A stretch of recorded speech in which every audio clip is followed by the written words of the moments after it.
bueno, entonces vamos a dar inicio al club de revista el día de hoy. Pues el día de hoy nos corresponde el equipo de infectología y pues decidimos traer este artículo que, si bien no está en una de las mejores revistas y uno no, digamos que no es de los que usualmente está acostumbrado a leer o de los que hemos traído en las sesiones anteriores, es uno de los artículos que me llamó la atención porque tuvimos pues un caso en la sala de Sirena de una TB congénita y pues me preocupó y me llamó la atención la exposición que pudo haber presentado tanto los demás recién nacidos como el personal de salud. Entonces este artículo se titula Manejo de recién nacidos y personal de salud expuesto a tuberculosis congénita resistente a isoniazida en una unidad de cuidado intensivo neonatal. Pues los autores son de Corea del Sur, de Seúl, y digamos que el primer y el último artículo, pues digamos que voy a hablar al respecto de los dos autores, y este journal, pues como sabemos, Scopus categoriza los journals en cuartiles, y estos cuartiles, pues digamos que se basan en algunas métricas. Estas revistas, sí, cuando uno busca la información, detallan que el factor de impacto, si bien es 3.9, como esto es cada 2 años, a los 2 años anteriores fue de 6.9. Es decir, pues que si bien bajó, se mantiene con el Q1 y pues tiene un CIT score de 12.7 en cuanto a las citaciones que son referenciadas, porque pues para sacar esta métrica ellos tienen en cuenta las citaciones que se hicieron en los 4 años anteriores al año que se quiere evaluar, y eso va en el numerador, y en el denominador pues digamos que todas las publicaciones que citan este artículo en el denominador, y pues eso les da un 12.7. Que básicamente serían los 12.7 citaciones por cada artículo que fue publicado en ese año. Entonces, este es el primer autor, que es un neonatólogo, incluso, de la Universidad de Ulsan, y estos bloques son como el Centro Médico ASAN, y esta es la autora de correspondencia, que es infectóloga, y digamos que sus temas de interés van a ser vacunación y tuberculosis. Entonces, pues me pareció también interesante que combinaba, pues, digamos que las dos especialidades. Realmente, de acuerdo al índice de publicación y a ver cuántas revisiones tenían, pues eso sí no lo encontré, porque el hecho de realizar la búsqueda por nombre me llevaba a una cantidad de autores con homónimos, y pues difícil de determinar con exactitud a qué autor correspondía. Entonces, este artículo empieza hablando sobre tuberculosis congénita. Es un problema infrecuente, y pues que hace referencia obviamente al paso que ocurre de tuberculosis transmitido vía vertical desde la madre al feto in útero, y que puede ser vía placentaria o pues intraparto, y que en la segunda idea se menciona que muchas veces el diagnóstico de la mamá se desprende del recién nacido, casi que en el 60% de los casos. Primero estudiamos al bebé, pero uno de los limitantes es que tuberculosis está demostrado que a nivel del recién nacido genera bajo peso al nacer y prematurez. Entonces, problemas grandes del prematuro, dificultad respiratoria. Ahora, distinguirlo de tuberculosis versus otras enfermedades respiratorias, pues es un reto.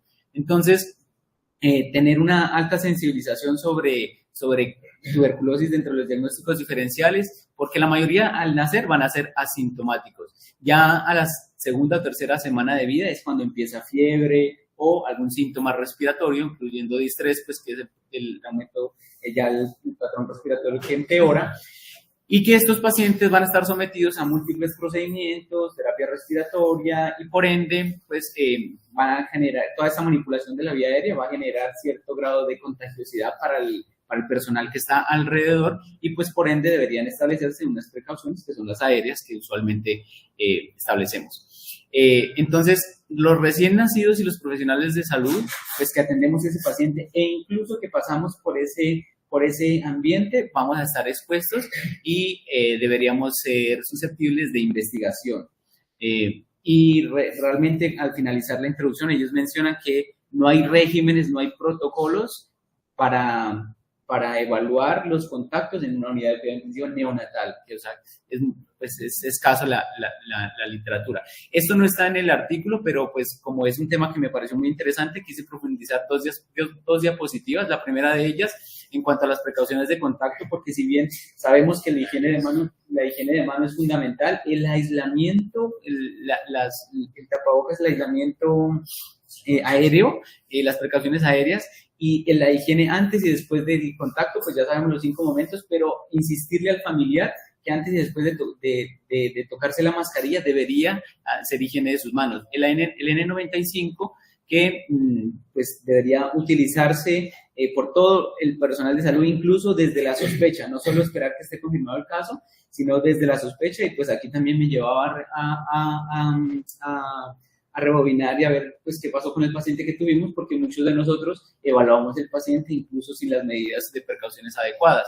Y se debe remover este N95 al salir de la habitación, y aquí en el pasillo ya se debe utilizar la mascarilla quirúrgica. La puerta en la mayoría, o sea, se debe mantener cerrada en la medida de lo posible, y vean que estos cuartos de aislamiento para infecciones transmitidas en el aire deben contar con cuartos de presión negativa, en donde esa corriente de aire que está en el corredor, cada vez que se abra la puerta, ingrese y no salga la micobacteria. Pero para que esto suceda, pues obviamente el cuarto de ventilación de presión negativa, y se necesita una adecuada ventilación. Y para esto el CDC recomienda unos cambios de aire por hora. Es decir, que estos cambios van a ser casi que obligatorios para que haya una adecuada ventilación y eliminación de los contaminantes, ya que se necesitan 12 cambios de aire por hora para eliminar el 99% de los contaminantes en una hora.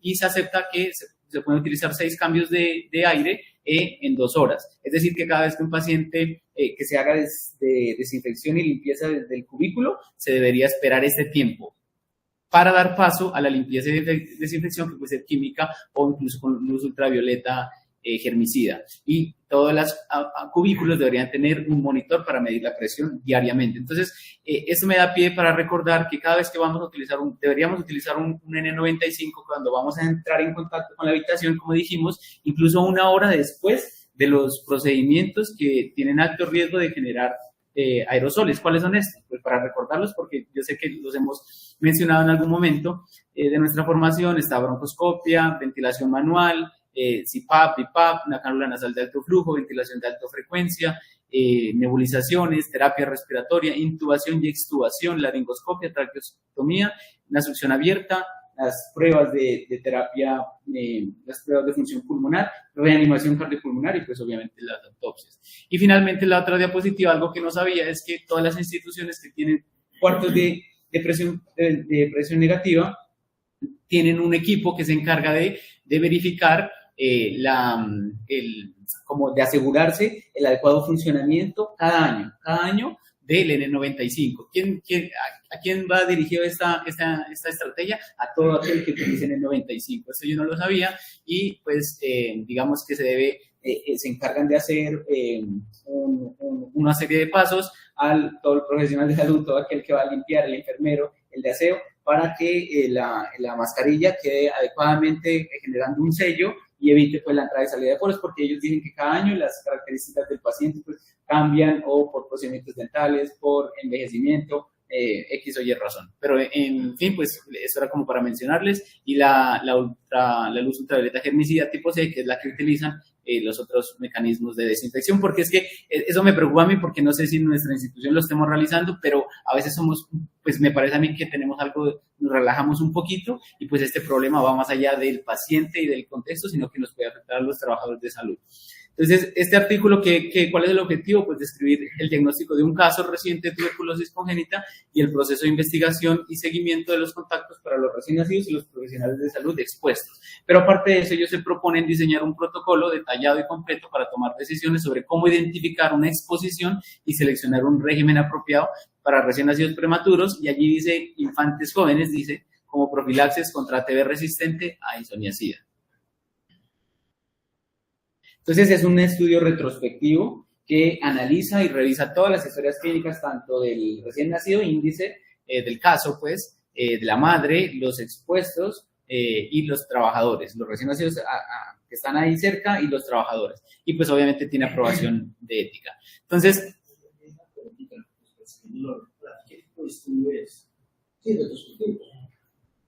Pues descriptivo, ellos quieren como describir. Es descriptivo, está bien, observacional, pero es una serie de casos, no llega a ser un estudio transversal. No quiere hacer análisis de nada, es una serie de casos para que lo veamos como una serie de casos.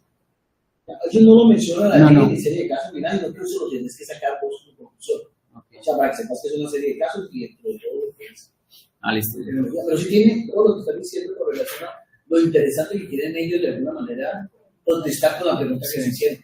¿Qué pasa con los cuadros de salud con los bebés que han sido expuestos? Ese era el principal pregunta. ¿Qué pasa con los cuadros de salud que han sido expuestos con una tuberculosis, en este caso resistente? Sí, señor. De su pregunta, sí, el comité de infección del uso de elementos, ellos tienen una serie de enfermeras sombras que siempre están como vigilando todas las medidas. Depende del aislamiento que tienen, si están entrando y saliendo, cómo se quitan y se ponen tapabocas, si están haciendo higiene de manos. Usualmente pues como que las van rotando para que no las tengan como identificadas. Y ellos sí tienen que periódicamente estar mirando de los insumos que llegan y que cumplan con los requerimientos. ¿Aquí en el HV? Sí. Sí. Entonces, para entrar en materia, pues ellos mencionan que tienen una UCI, un espacio grande en donde cuentan con, pues esta es la representación esquemática, una UCI 1, que es el espacio de aquí donde tienen dos secciones. En esta UCI ellos van a incluir o van a ingresar pacientes pues, más críticos, menores de 28 semanas, con ventilación mecánica invasiva, etcétera, y cada sección tiene 10 camas. Esta unidad de cuidado intensivo está conectada con un corredor, mediante un corredor grande con la unidad, la UCI 2, que son pacientes pues menos complejos. Entiendo yo que es como una unidad de intermedios que también tiene 20 camas. Justo enfrente de la UCI 1 están los 8 camas de aislamiento y estas líneas en doble sentido, estas flechas en doble sentido,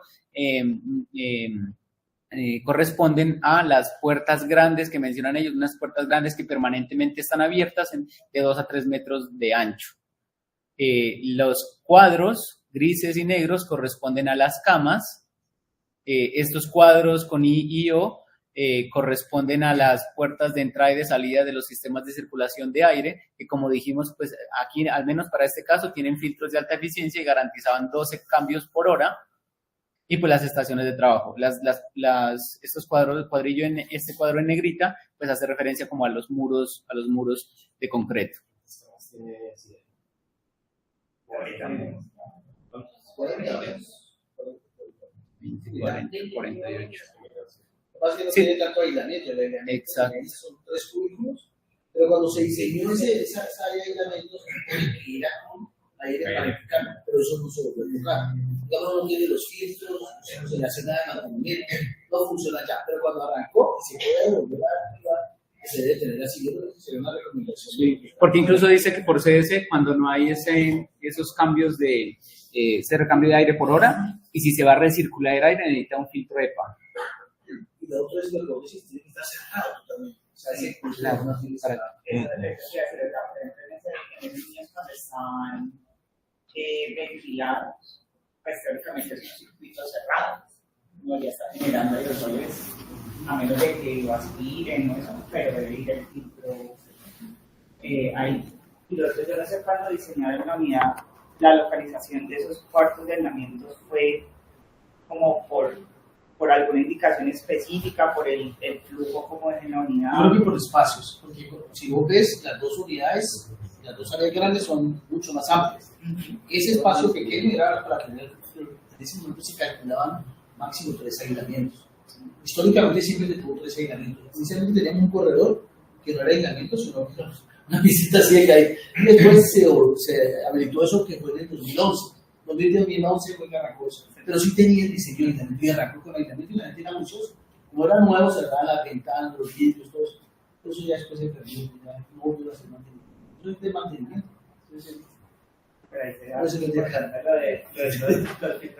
Ok, entonces nuestro caso índice, mencionan que como le dije, pues este caso, el paciente es un prematuro de 28 semanas que pesó 1.370 gramos, de 6 y 7 al minuto y a los 5 minutos respectivamente, que es ingresado en esta sección 2 de la UCI 1 con CPAP y al día 13 mejora, lo trasladan a la UCI 2 y al día 17 presenta síntomas respiratorios con una opacidad nodular difusa en la radiografía que empeora, por ende el día 19 lo trasladan nuevamente a la sección 2 de la UCI 1, donde lo intuban, le ponen antibióticos y antifúngicos de amplio espectro, incluso mencionan que le ponen hidrocortisona y surfactante intratraqueal.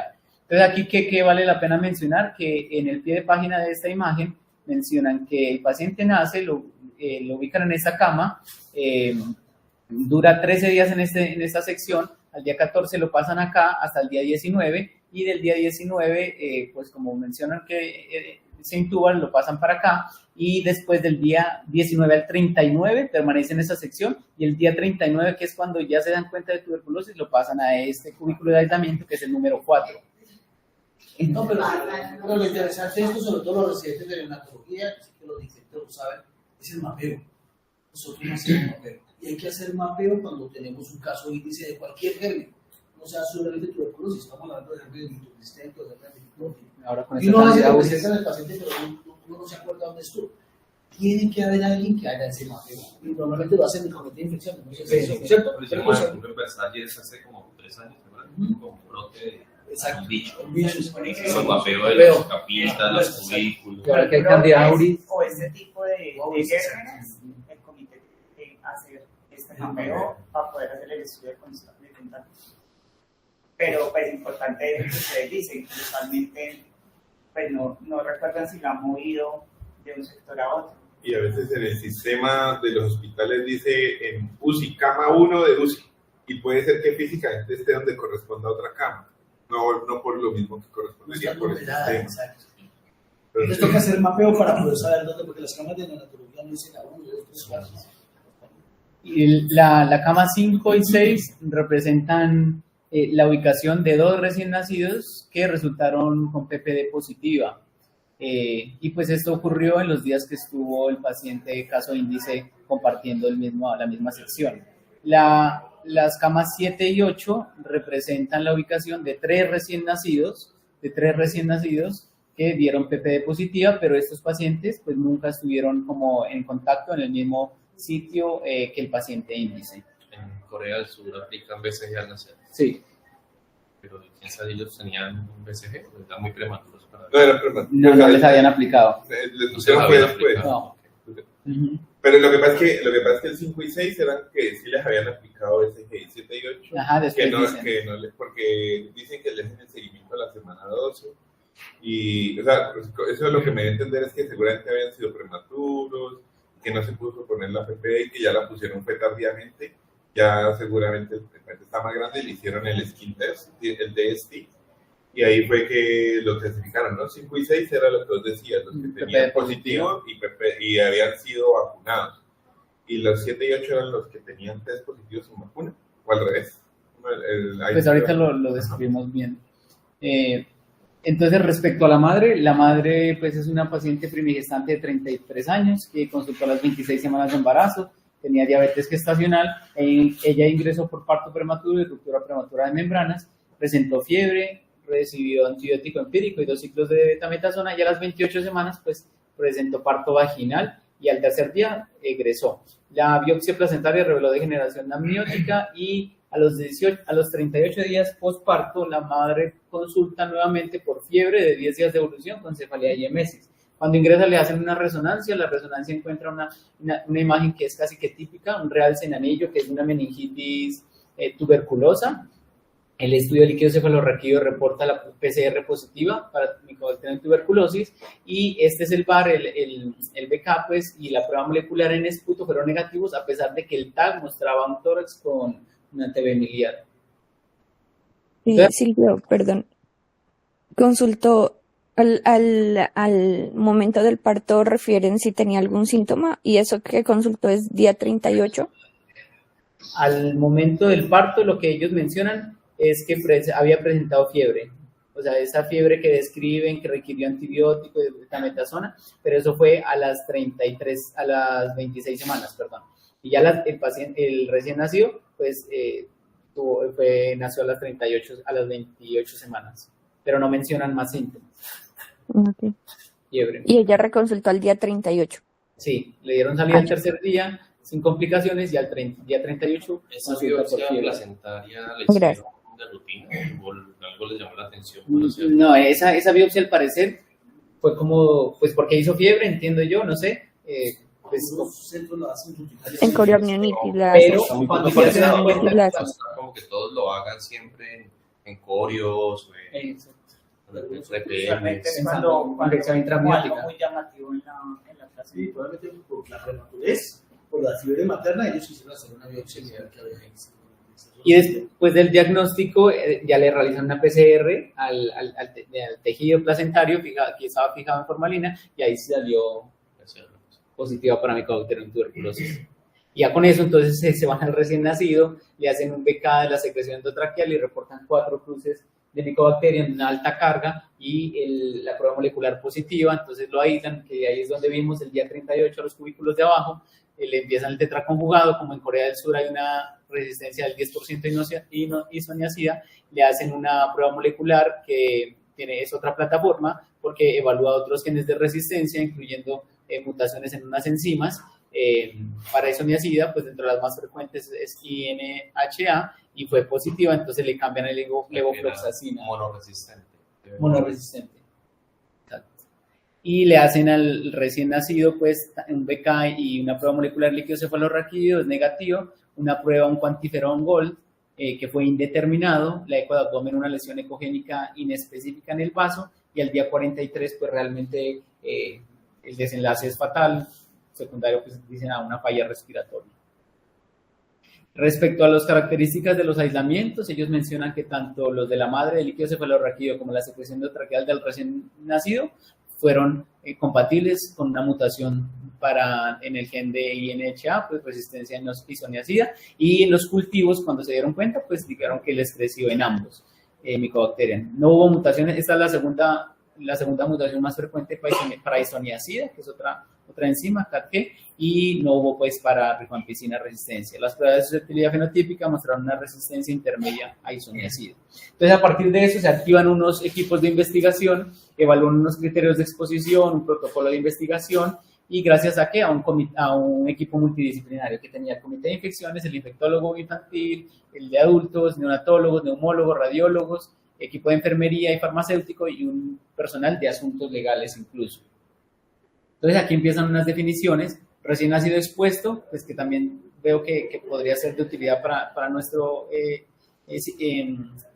sitio, nuestra unidad. Recién nacido expuesto, todo recién nacido hospitalizado en la UCI 1 o 2 por más de 8 horas acumuladas desde el nacimiento hasta el día que se hizo pues desde el diagnóstico hasta que hizo desde el nacimiento hasta que se hizo el diagnóstico, que fue cuando se aisló. Y se definieron de alta exposición si ese recién nacido había pasado durante al menos un día calendario.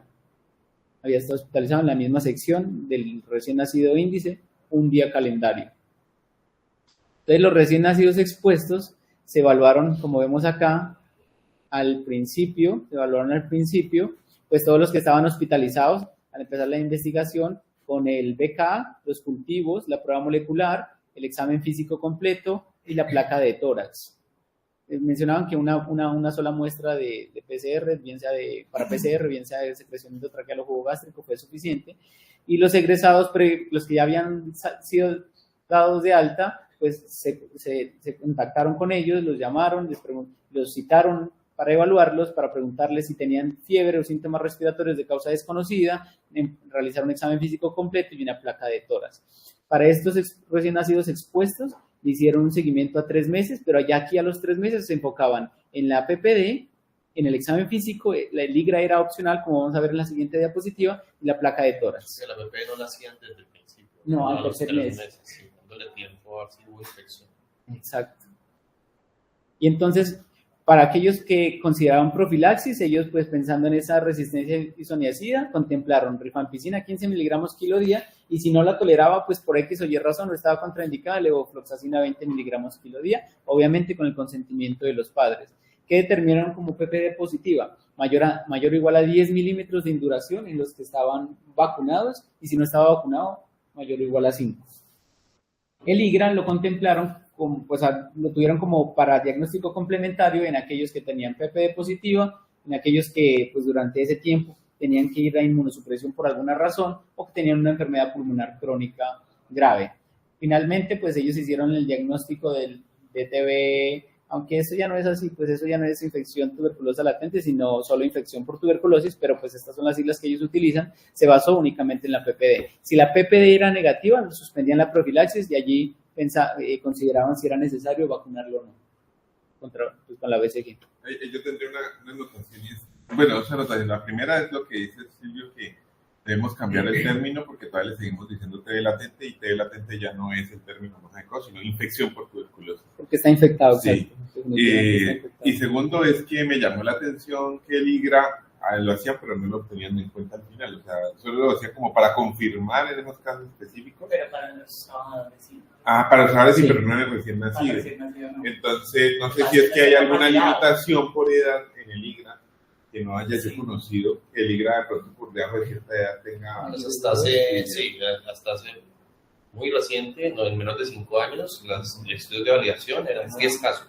Los neonatólogos saben qué es El IGRA es el ensayo de liberación de interferón. La idea es que cuando tú colocas una muestra del paciente y si ha tenido contacto con la tuberculosis, en esa muestra se debe liberar interferón cuando el laboratorio lo colocan en contacto con antígenos de tuberculosis. Entonces se mide el interferón en la muestra y entonces eso nos dice sí, estuvo en contacto con el bacilo tuberculoso. Pues sí, esta es una diapositiva que más o menos explica lo que Juan está diciendo. Digamos que en la gráfica de la izquierda todas tienen lo mismo, sino que esa la había ocultado porque pues en aras del tiempo, pero para una explicación breve, es si hay una micobacteria que es la que está allá en amarillo, la célula presentadora de antígeno lo reconoce y se lo presenta al linfocito T. Entonces, en el TCT, que es la PPD, pues definitivamente lo que voy a ver es la induración y si hay respuesta de interferón. Pero abajo en el IGRA, que lo puedo hacer de dos fases, lo puedo hacer de dos maneras, por ELISA o por ELISpot, que normalmente lo hacemos por ELISA, tenemos en cuenta la sangre del paciente y adicionamos un antígeno, que es estos círculos morados, y después eso sufre un proceso pues entre el plasma, se diferencia el plasma de la sangre total, y allí, si hay respuesta, se libera interferón, que es los círculos ya morados o fucsias, y ese interferón es captado por un anticuerpo. Ese anticuerpo es un anticuerpo de captura. Entonces, cada vez que haya interferón, lo captura. Entonces, entre más interferón haya, pues más anticuerpos de captura va a haber. Y después se hace una señalización o un marcaje con un color o algo que sea visualmente visible, un fluorocromo, por ejemplo, y después ya lo puedo contabilizar o cuantificar. Versus el otro que yo utilizo es la cantidad de células T que se me activan. Me parece que es mejor, no sé si se comparan o no, pero al menos el otro utilizo células T y ahí puedo ver si esa célula T está liberando sí o no interferón gamma. O sea que necesitamos enviar la muestra fresca, viva de linfocitos, porque no puede servir un linfocito muerto. Entonces esa muestra se tiene que tomar y en las siguientes horas procesarse idealmente. Y es de sangre total. Y yo creo que todavía hay los estudios de validación Son muy escasos, pero ya hay algunos como esta, que es una buena evidencia de que puede funcionar en menos de 5 años. Incluso ya lo recomiendan, Red Bull ya no tiene el límite. Por eso decía, porque lo que yo he leído es que sí podemos usarlo, entonces no sé si... Y en la nueva lineamiento que sale teóricamente este año, yo creo que le van a dar más preparación. Ahora, IGRA en este momento disponible en Colombia, solo unas cuantas instituciones lo tienen a la mano, pero se le es que crezca, ¿no? No, pero por ejemplo, que Allen está tratando de traerlo, la máquina para hacerlo aquí en Cali, pero pues no puede. Lo que pasa es que muchas de las plataformas de las moleculares están trabajando fuertemente en El punto es que PP es mucho más económico. La única dificultad es que son 2 visitas y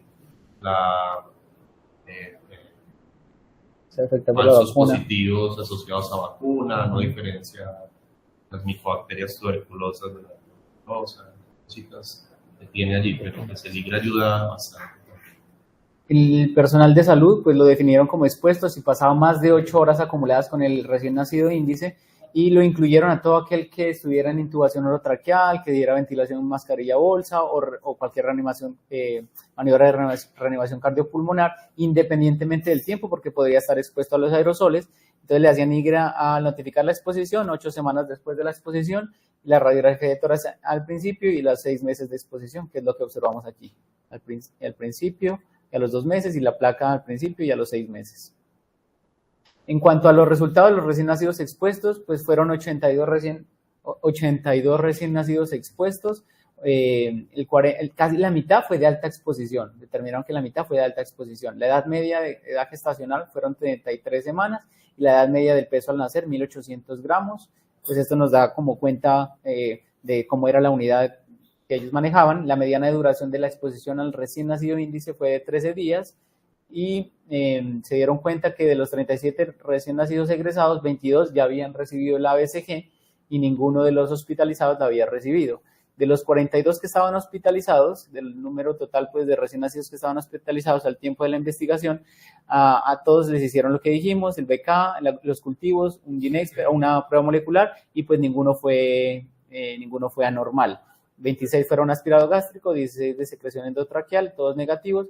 A todos les hicieron raciones RX de tórax, que fue normal. Ninguno mostró como TV signos de linfadenopatía mediastínica o pulmonar, pues cambios pulmonares. El tiempo medio desde la última exposición a la PPD fue de 115 días, un rango intercuartílico pues hasta 124 días. 5 recién nacidos tuvieron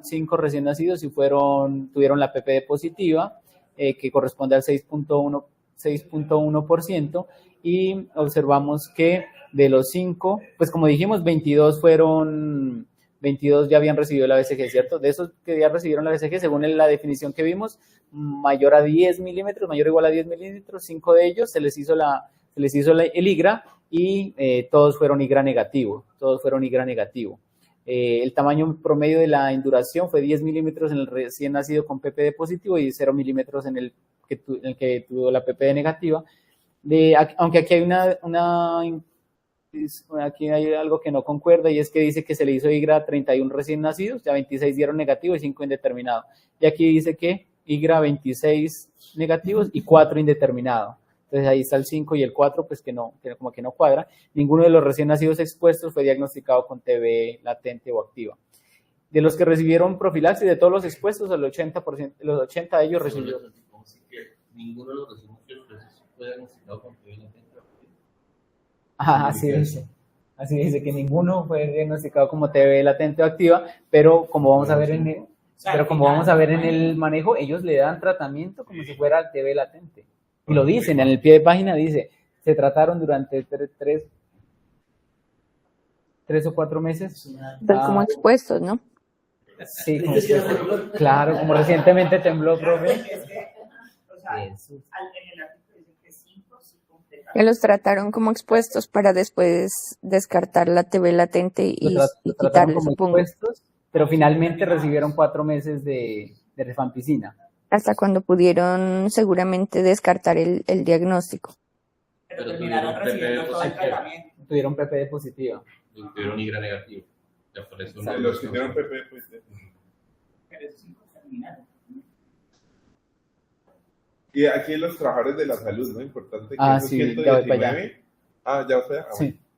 2 padres no estuvieron de acuerdo con pues que se les dé la profilaxis, pero fueron de bajo riesgo, igual se siguieron a 12 meses y no hubo ningún hallazgo anormal. La mayoría de ellos recibió pues rifampicina, levofloxacina recibieron 3 porque tenían colestasis, pero después se dieron cuenta que 2 pacientes que tenían rifampicina tenían interacción con boriconazol y sildenafil, entonces lo cambiaron a levofloxacina. Y pues vemos que los 5 recién nacidos, como dijimos, completaron tratamiento para una TB latente, 4 meses de tratamiento con rifampicina. En cuanto a los efectos adversos, ellos mencionan que presentaron 2 colestasis, 2 vómito, 1 rash y una elevación de las aminotransferasas, pero pues que ese vómito digamos que no fue significativo, que mejoraron después de suspender rifampicina y que incluso después que todos los efectos adversos pues se mejoraron o desaparecieron después de haber suspendido la terapia. 3 meses recibiendo medicación. La mayoría, sí. Porque el 90 recibieron la profilaxis el 93. que tuvieron el test negativo hasta ese momento. Hasta la PPD negativa, que fue el tercer A mes. los 3 meses, sí. El 93% recibió eso. Como exposición también, Exacto. igual lo que hacemos. Que la mediana de profilaxis Menor de fue 6, 93 de días. Los niños menores de 5 años expuestos, a solo expuestos, nada más, reciben una quimioprofilaxis al menos de 3 meses. Entonces, sí, lo que hacemos. Y de lo que decía Manuel, de los 119 expuestos, como vemos acá 119, 12 tuvieron IGRA positivo al inicio de la investigación y 2 fueron positivos y no tenían ningún antecedente de tuberculosis. Un profesional de salud tuvo IGRA positivo 2 meses después, en total fueron 3 pacientes que se les dio rifampicina 4 meses y cuando fueron a ver eran 2 empleados de limpieza y un enfermero. Todos se sometieron a radiografía de tórax y no se identificaron casos de TB activa. Entonces, finalmente, ¿qué mencionan en la discusión? Que esto no es tan frecuente, que es algo pues, raro y que muchos de los casos son influenciados por la PPD positiva, entonces determinar con exactitud los casos y la incidencia es difícil y que la PPD positiva puede ser es difícil pues determinar si es una TB realmente o es un falso positivo y no existen pautas definitivas para hacer como un protocolo en este tipo de pacientes. Hay evidencia limitada que vincule los criterios detallados con un mayor riesgo de transmisión y por qué incluyeron tantos pacientes. O sea, dentro de la exposición consideraron aquellos que estaban distantes, porque pues para el otro contacto, para el recién nacido que estaba cerca, puede ser un riesgo de progresión de enfermedad y porque el caso índice tenía una alta carga de micobacterias, porque hubo pues dispersión prolongada de las aerosoles en todos los procedimientos que mencioné. Y mencionan esto, no sé, un circuito de ventilador que permite la mezcla de aire de entrada y salida, pues que podía afectar esto, y la incubadora no constituye un espacio completamente sellado. Eso es otro punto que analicé o que profundicé, y la CDC menciona pues que no hay un estándar, pero la incubadora sirve. Incluso en sitios de recursos limitados, ellos dicen como que, pues porque obviamente la mascarilla quirúrgica con la que se debería trasladar un paciente pues no se acopla, no es la ideal.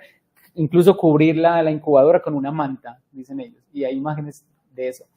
Para los recién nacidos expuestos hay 2 regímenes, si hay resistencia a isoniazida, son 4 meses de rifampicina o de 9 a 12 meses de levofloxacina. Sin embargo, en neonatos la evidencia es insuficiente y cuando hay resistencia a isoniazida, pues aumentar la dosis podría ser una alternativa, pero en infantes esta información es insuficiente. Entonces hay falta de evidencia, sobre todo cuando es multidrogoresistencia, porque a veces hay que combinar antituberculosos, pero según estudios en adultos, y este es el último mensaje, que la tasa de transmisión de tuberculosis entre los profesionales de salud o personal de salud expuesto va hasta un 7.3%. Entonces allí sí me parece que deberíamos como preocuparnos por ese 7.3% y las limitaciones, pues lo que he mencionado a lo largo de la charla. Dicen pues que no se pudo calcular con precisión la incidencia. De lo más importante. Es posible que... Es un artículo, eso es... Pasa la llamada, que es claro. o algo quiere decir. Yo estaba pensando en las invitaciones por una pregunta que les tengo. No sé qué tanto tenga que ver la mamá. Digamos que la mamá tenía una tuberculosis, se diagnosticó a los 38 días. Se diagnosticó en placenta del bebé en tuberculosis y no empieza en congénito. Pero ¿qué tanto la mamá puede ser un factor generador para la situación que se vivió allí? La mamá estuvo ahí. ¿Perdón? La mamá estuvo ahí. Y la más, claro, ella sigue a visita, me imagino, porque ellas casi no la tienen en cuenta en el artículo. No mencionan mucho. No mencionan a la mamá, y a mí me parece que, viendo todo esto, para mí la más peligrosa es la mamá. Porque la mamá nunca tuvo, me imagino, máscara de alta eficiencia ni nada. Hay un mensaje para nosotros, si hay una mamá sospechosa o con diagnóstico, o que sea sospechosa, debemos de iniciar por lo menos colocándole una máscara de alta eficiencia. No sé ustedes qué piensan con eso. Esa mamá no puede visitar ese bebé si no tiene eso, o no visitarlo, que es lo que hacemos nosotros permanentemente. Entonces a mí me preocupa la mamá, ya que ella sea la generadora, porque nosotros hace 20 años tuvimos un caso de tuberculosis en una enfermera de Sirena. Pero en esa época no teníamos todos los recursos en nuestro estudio para saber qué era la tuberculosis, no pensamos en congénito. Aducimos que realmente quien le transmitió era una mamá que tenía un bebé y que ya estaba tuberculosis. Entonces, eso se puede dar, digamos, en un caso raro se puede dar, pero el mensaje que vos estás diciendo, Silvia, es con relación a nosotros como trabajadores de salud, qué medidas tenemos que hacer y qué tenemos precauciones que tener, sobre todo quienes intuban pacientes sin tener todos los estándares adecuados. ¿Ustedes tienen claro eso? Si tienen sospecha de tuberculosis, ustedes tienen la historia que se ponen antes de eventual, porque sería importante que hicieran eso. Esa es una recomendación que le haría a un neonatólogo. De todos los que La intuban. recomendación realmente es un niño con falla respiratoria que la causa bien, con una mascarilla.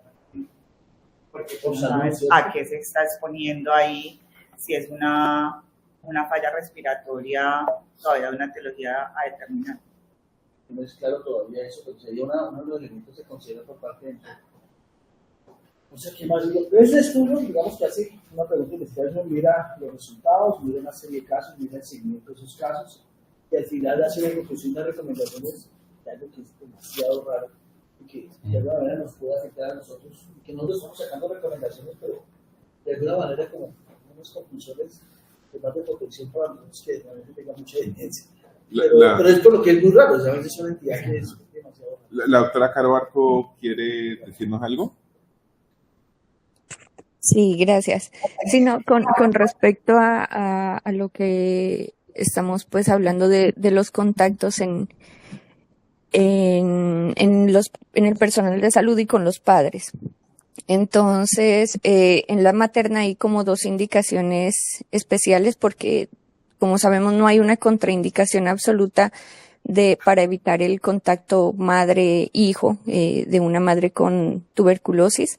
Pero si la mamá está altamente sintomática o hay un diagnóstico de una TB miliar o diseminada, la recomendación es 2 semanas desde el tratamiento, pues desde el inicio del tratamiento, y ojalá al terminar esas 2 semanas tener unas baciloscopias negativas del familiar.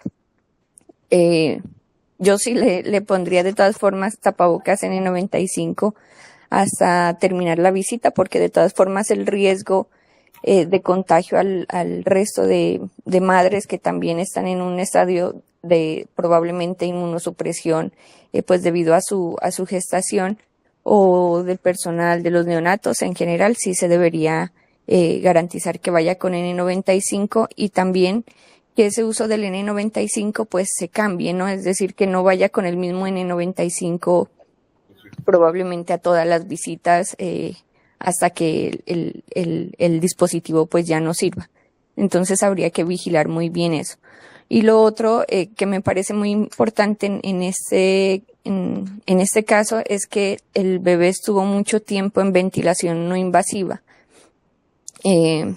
Entonces, al estar en un procedimiento que genera más aerosoles, sí habría que tener pues un estudio un poco más exhaustivo de todos los contactos.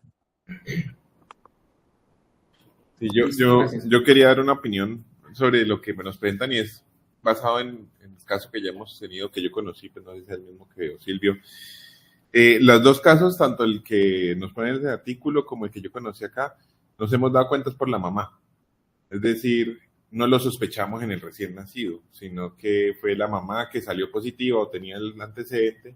En el caso de acá, que la mamá falleció.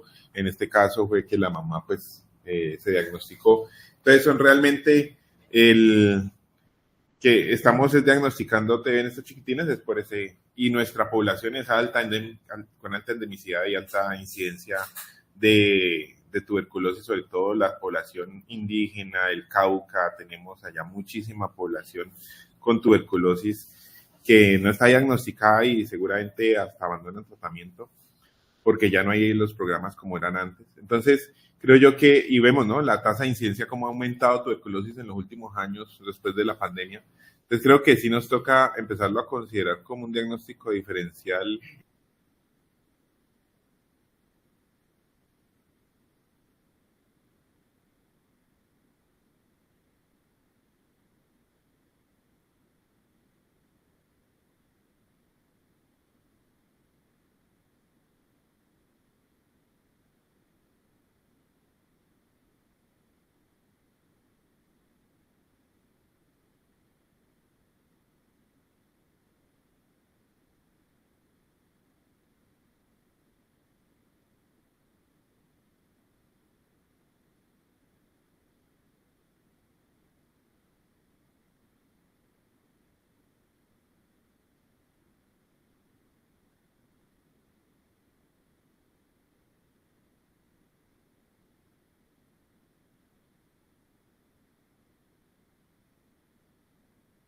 Silvio,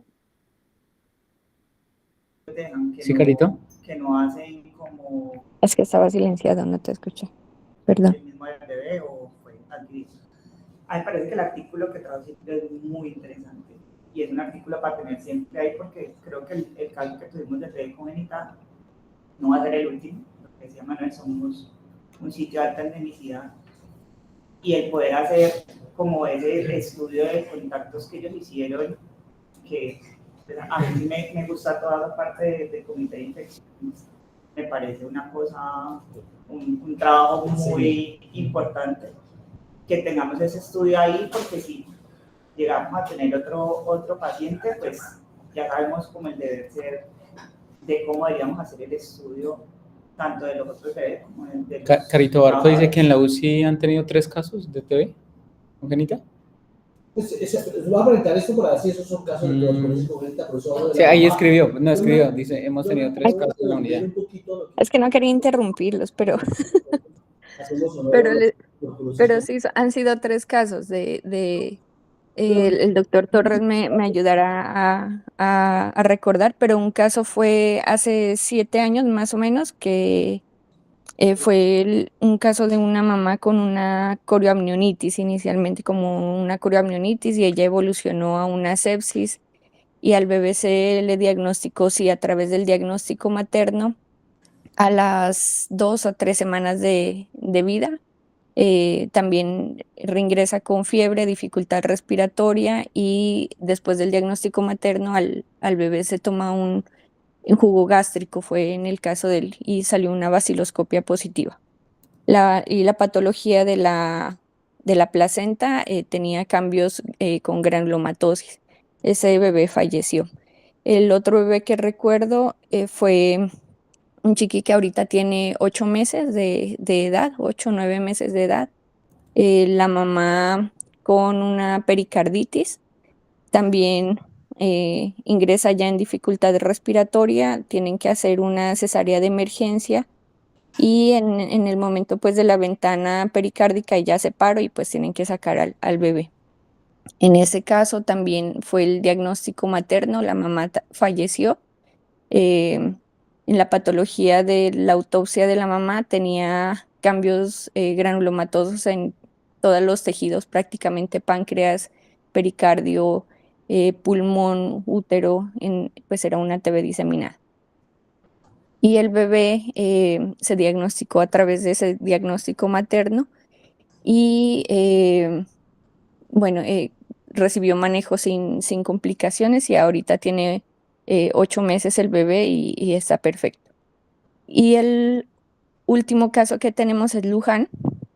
A Luján, a diferencia de los anteriores 2, la mamá con una inmunosupresión dado por una enfermedad reumática, que no me acuerdo en este momento, creo que era una artritis, y una inmunosupresión, pero con muy mal control, ingresa con un cuadro respiratorio la mamá. En este caso, no se hizo el diagnóstico a partir del diagnóstico materno, sino que casi en simultáneo, porque al tener la mamá todo ese compromiso que era pulmonar y realmente sistémico, al bebé se le empieza todo el screening desde que ingresan, pues los 2. Entonces el diagnóstico de él fue mucho más temprano, al igual que el segundo caso, pues fueron unos diagnósticos como muy tempranos, y pues hasta ahora los bebés han ido bien. Las mamás sí definitivamente pues no han sido buenos resultados, porque todas han sido diagnósticos tardíos. Creo que la mamá de Luján, sí, la mamá de Luján también falleció. Entonces, tenemos 3 mortalidades maternas, 2 de los bebés y a 1 de los bebés y 2 pues de los chiquitos que van bien pues hasta el momento. Es que yo quería simplemente mostrar eso para hacerle al final una pregunta y ustedes terminen la revisión con relación a tuberculosis congénita y la mamá, sobre todo la mamá. Digamos que Caldwell fue el primero que sacó los criterios, no fue el primero Caldwell, perdón, fue el primero que señor que tiene un apellido Baker, en 1935. Yo quería mostrar los criterios que sacó ese señor y que después Caldwell complementó con relación a estudiar a la mamá, como decís tú. Aquí tenemos que estudiar a la mamá y probablemente allí nosotros hicimos una revisión con los ginecólogos del tema y hay que insistir es más a ginecología para que nos hagan el diagnóstico. En neonatología dependemos de los ginecólogos, de los diagnósticos de los ginecólogos. Y hemos venido trabajando en que ellos hagan los diagnósticos de acuerdo a estos criterios que salieron hace ya muchos años, ¿cierto? Lesión de la mamá, enfermedad de la mamá, los granulomas de la mamá, la tuberculosis en la placenta o en el tracto genital y excluir otras causas de transmisión. ¿Por qué? Porque a mí me preocupa la tuberculosis que se han encontrado en la unidad o en otras áreas, que es por gente externa, no por la mamá ni nada, sino por personas que ingresan a la unidad con tuberculosis. O sea, yo no estoy creyendo mucho que sean necesariamente las mamás, sino que algunos casos es de personas que ingresan allí.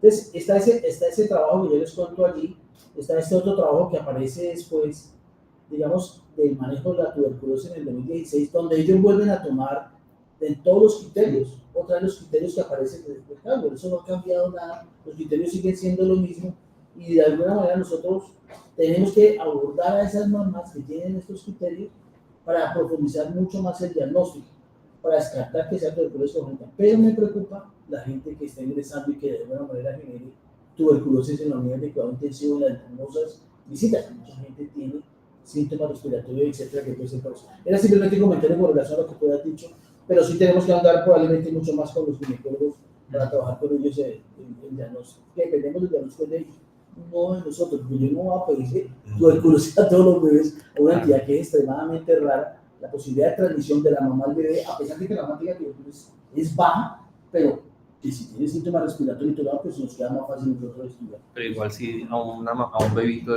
expuesto de una mamá con TBC en el embarazo diagnosticado, sí se está estudiando, ¿cierto? Sí, sí, está estudiando.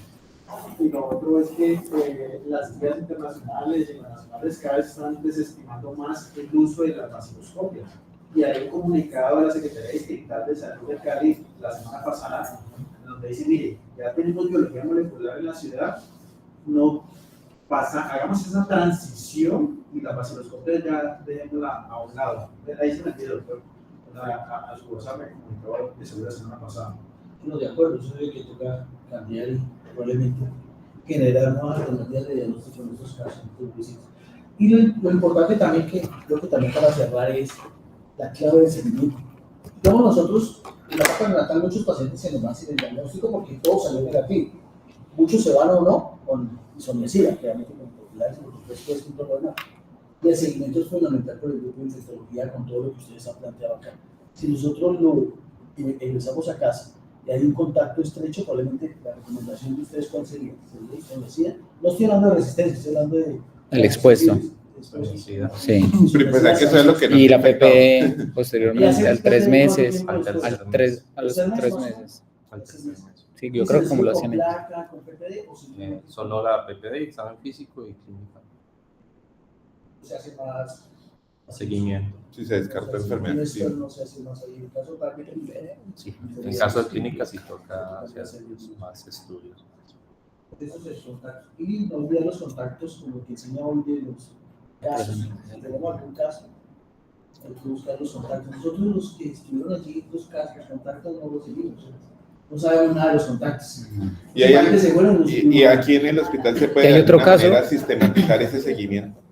Es decir, porque es que no dependa de la memoria de la enfermera que estuvo de turno, sino que sepan, este paciente estuvo primero de tal día en esta cama, después lo pasaron a tal parte, y entonces así se sepa. ¿Eso lo hacen actualmente? No, nos toca hacerlo, pero lo hace con infecciones, como dice la doctora, pero el lío es que a veces no lo tenemos. Claro, si ellos lo hacen de forma retrospectiva cuando hacen el diagnóstico, si no hay una forma en la historia de rastrear hacia dónde se murió. Pero eso genera muchos vacíos, porque depende de ver cosas en el sistema, pero los movimientos dentro de una UCI a veces son claro, variados. Por eso tiene que quedar en la historia como una forma de rastrear si el paciente se murió, o sea, tiene que quedar como un número asociado de cubículo, así sea. Una recomendación es paciente que se pueda para que quiera historia clínica y qué cubículo estamos Pero aún así no sabríamos los contactos a ciencia cierta. Aún así no. Claro, o sea, porque o sea, no, porque es que el cubículo, eso son cantidad de pacientes por cubículo. Claro, por eso la recomendación es que O sea, si sea un espacio abierto, tiene que tener una numeración para poder hacer el rastreo. Y hacer eso. Sí. ¿Alguna pregunta o comentario?